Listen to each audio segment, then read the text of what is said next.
What's up, guys? Welcome back to the channel. If you watched the last video, you should know exactly what we're doing in this video. So if you didn't, I found a hole in my valve cover.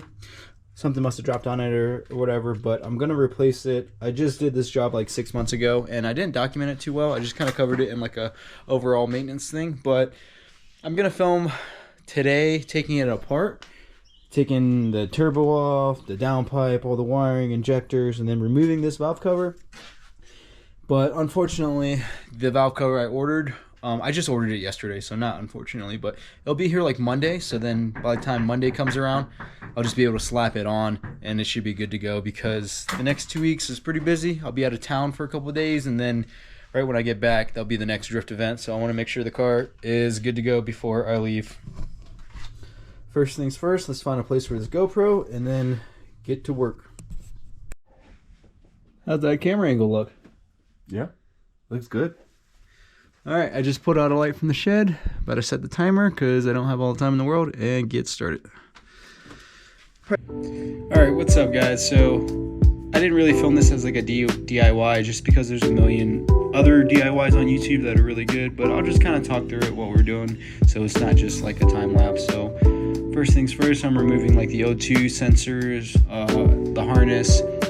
Lebo on the left right there is removing the coil packs, spark plugs. I started loosening up the fuel rails, the main fuel rail at the front, and then he's just kind of struggling to get those coil packs out because number 5 was like being a pain in the ass. It was stuck on there pretty good. So now I'm breaking the spark plugs loose. I realized I didn't even have to take off the spark plugs because cylinder 5 actually got stuck and I couldn't get it out completely. And then once I remove the valve cover later, you'll see, I'll explain it. But it was nice to turn wrenches with a friend. I haven't done that in a while, and Lebo's been hanging around for the last 3 years, so that was pretty cool. Taking off the top mount right now, just 3 V-bands. I love top mount turbos, and I think in a second I'll talk about how reliable the on-3 turbo has been. Performance, but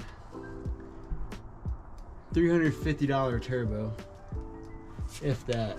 I mean, it's been like 35,000 miles. Okay, I lied. I changed the internals, but I mean, yep. So at this point in the video, Lebo starts to leave. I undo all the bolts, and then I pull the valve cover off. Back to that turbo topic, I only changed like the actual turbine wheel, not because it went bad, but because I was swapping my transmission at the time and I just wanted a fresh setup. But other than that, the turbo's been really reliable. Anyways, thanks for watching.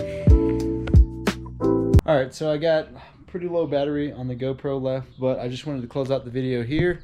Was able to remove the valve cover, and then I spent the last 10 minutes just kind of getting out cylinder 5 spark plug.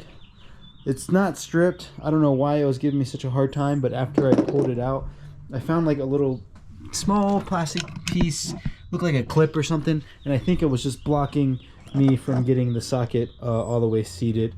And I removed everything else, and I kind of got it at an angle, and I applied pressure on it, and I was able to bite.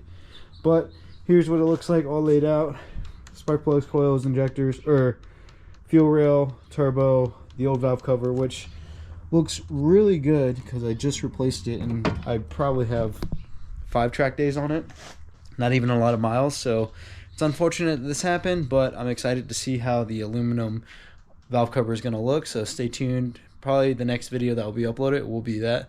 And thanks for watching.